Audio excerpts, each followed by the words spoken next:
이는 2023년 1월 2일 자유마을 공산화로 가는 대한민국. 지금 대한민국에는 충성은 없지만 치열한 체제전쟁이 전개되고 있다. 일종의 내전이다. 한쪽은 자유민주주의를 허물고 공산사회주의 체제로 변혁하려는 주사파 등 좌파 세력이고, 다른 한쪽은 대한민국의 자유민주주의를 수호하려는 우기 세력이다. 이 체제 전생은 좌우파 간 사상전, 이념전쟁으로 전개되고 있기 때문에 적과 아군의 식별도 어렵고 전선도 없는 전쟁이다. 이러한 사상전은 직장 내 직원들 간, 친구들 간은 물론 가족들 간에도 자주 일어난다. 우리는 이미 체제전쟁을 심각하게 겪은 나라다. 해방 이후 어떤 체제의 나라를 만드냐를 두고 우익 세력 간 치열한 사상전, 체제전쟁을 겪은 바 있다. 해방 직후 일어났던 대구 폭동, 1946.10, 제주 4.3 사건, 19,484.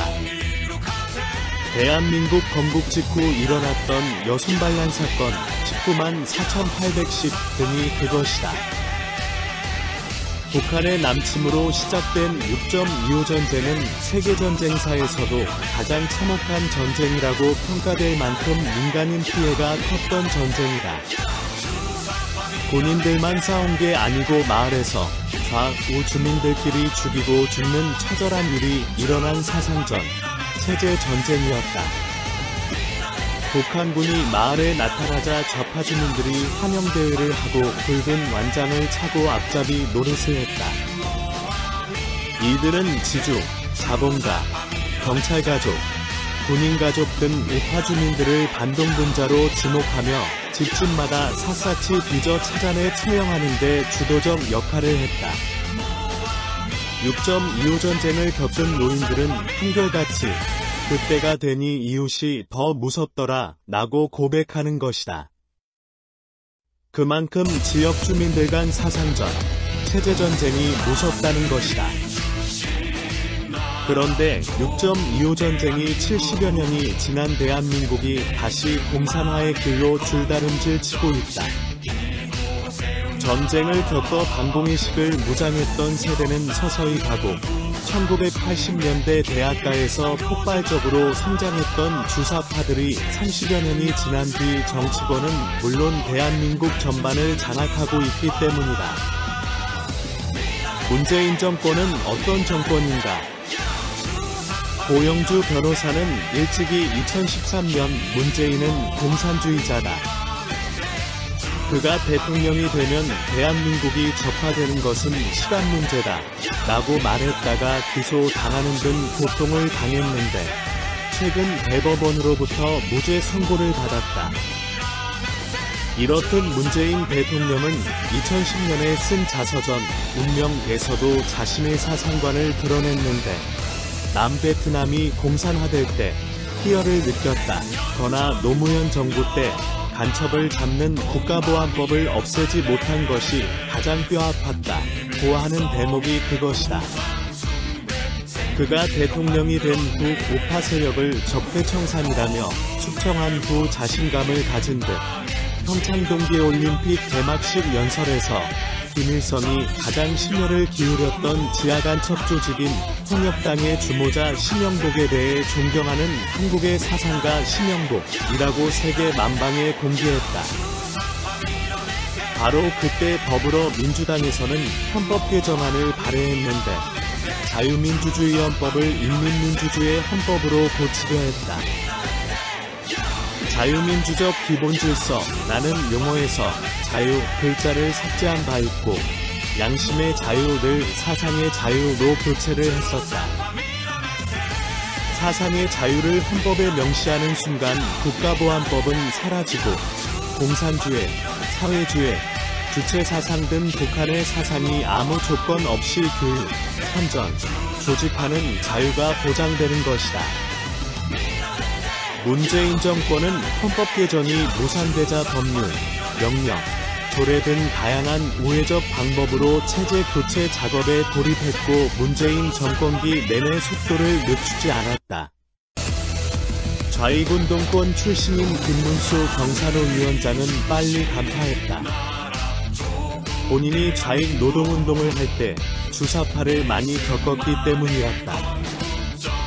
그는 2019년 7월 주사파가 집권한 대한민국이라는 페이스북 글에서 주사파들은 촛불혁명으로 자유대한민국을 거의 무너뜨렸고 세계 어떤 공산혁명 때보다 더 완벽하게 국가 권력을 장악했다고 주장했다. 대한민국은 우파, 자유민주주의의 나라인데 어떤 이유로 주사파가 선거에서도 승리하고 모든 국가, 사회 권력을 장악할 수 있었을까? 가장 큰 이유는 80여 년간 쉼없이 강력하게 추진해온 북한의 대남 공작 때문이다. 북한에서 대남 공작 전략을 수립했던 김북성 선생에 따르면 그간 북한의 직파간첩 규모가 15만 명이라고 했고 그들에게 포섭된 간첩은 10배인 150만 명은 될 것이라고 했다. 직파간첩과 포섭된 간첩에 의해 즉 간접적으로 영향을 받은 국민들의 수는 감히 상상하기 힘들다. 상당수 국민들이 알게 모르게 영향을 받고 있다고 보아야 할 것이다. 우리나라가 북한의 대남 공작의 소나기에 놀아나고 있다는 가장 확실한 증거는 이석기가 주도하는 경기동부연합이 대한민국의 중심부를 장악한 현실이다. 이석기의 경기동부연합은 용인 성남 지역을 거점으로 투쟁한 한중년 산하 지하 세력으로 주사파 중위주사파여 북한을 가장 추종한 종북 세력이다. 이석기의 경기동부연합은 북한의 공작으로 민주노동당, 민노당에 들어가 2006년 민노당의 당권을 장악했고 2011년 통진당으로 확장 개편했다. 이석기의 통진당은 2012년 총선에서 민주당과 야권연대를 통해 국회의원 13석을 차지했으며 이어 12월에 있는 대통령 선거에서 민주당 문재인과 공동정부를 구성하려다 통진당 내분 사태로 무산된 바 있다. 만약 2012년 5월 통진당 내분 사태만 일어나지 않았다면 이석기와 문재인의 공동정권의 출현을 볼 뻔했다. 이리한 2012년 총선, 대선 전략이 북한의 지령이었다는 것은 2011년 8월 적발된 왕제산 사건에서 이미 드러났다. 이석기가 2013년 8월 아요 사건으로 구속이 되었고 8년간 교도소에 갇혀 있었음에도 불구하고 이석기의 기동부연합은 점점 세력이 대한민국 전체로 확대된 상태다. 이석기의 경기동부연합은 이재명과 함께 대한민국 제1정당인 더불어민주당을 장악했고 정부의 버금가는 민노총마저 장악했다. 2020년 12위원장 선거에서 경기동부연합 소속인 양경수가 단독으로 위원장에 당선되었기 때문이다. 민노총은 이미 노동단체가 아니다. 정치단체이자 체제를 변혁하겠다는 의도를 노골적으로 드러냈다. 사회대전환, 주택의 50%를 국유화하겠다. 주한미군을 철수하겠다고 선포했고 윤석열 대통령을 끌어내리고 정부 전복을 노리고 있다. 이제 체제전쟁을 선포한 것이다. 윤석열 정부도 민노총과의 싸움이 단순한 노동단체와의 대결이 아니라 반체제 세력과의 체제전쟁이라는 사실을 알아차리고 적극 대응하고 있다. 그런데 우리 국민들의 다수는 체제가 바뀌는 심각한 상황인 줄 모르고 아직도 여전히 자유민주주의 체제가 잘 유지되고 있는 줄 착각을 하고 있는 것이다. 왜 그럴까? 문재인 정권이 국회나 지방의회를 통해 법률이나 조례라는 합법적인 방법으로 바꾸었기 때문이다. 그러나 북한이 공산화할 때도 토지개혁령 19,463, 중요산업구규린 1946.7 등 법령을 통해 합법적 형태를 취하며 공산화했다. 동유럽 국가들도 공산화 과정에서 정당, 선거, 의회 의결을 통해 헌법과 법률을 바꾸고 공산화했다. 베네수엘라 차베스도 1998년 선거로 정권을 잡은 후 49개의 법률을 바꾸어 사회주의 체제로 변혁했다. 국회에서 만든 법률에 의해서도 얼마든지 체제 변혁을 할 수 있다는 것을 명심해야 한다. 문재인 정권은 5년 동안 4,025번의 법률을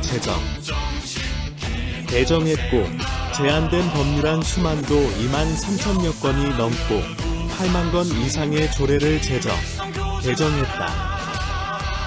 그 법률안 조례인 하나하나 안에 자유민주주의 체제를 허물고 인민민주주의, 프롤레타리아 독재, 좌파독 체제를 거쳐 공산의 사회주의 체제로 번역하려는 무서운 독소조항들이 수없이 스며들어 있다. 검수완박법, 국가정보원법, 대공수사권 폐기, 경찰청법, 자치경찰제, 좌파의 자치경찰 장악 의도 등 문재인 정권이 개정한 법안 전체를 대상으로 사사기 분석해 그 독소조항들을 완전히 제거해야 한다. 조례도 마찬가지다. 현재 조례에 의해 시행되고 있는 주민자치회, 마을교육공동체, 마을경제공동체 등도 그 안에 좌파 마을 활동가들이 읍면동을 장악하도록 하는 장치들을 무수히 심어 놓았다. 이같이 좌파 세력이 박아 놓은 반대 한민국적 족쇄들을 뽑지 않고서는 대한민국의 자유민주주의 체제는 오래 유지되기 힘들 것이다. 전복된 대한민국을 다시 회복하기 위해서는 단순한 개혁으로는 불가능하고 혁명적 조치가 있어야 한다. 우선 대한민국에 박혀있는 법률, 조례 등 체제 변혁적 입법들을 제거하려면 우선 총선에서 우파정당이 200석에 가까운 의석을 차지한 후 입법혁명을 강력히 추진해야 한다. 그래야 잘못된 사회주의 악법들을 제거하고 대한민국을 정상화시킬 수 있다.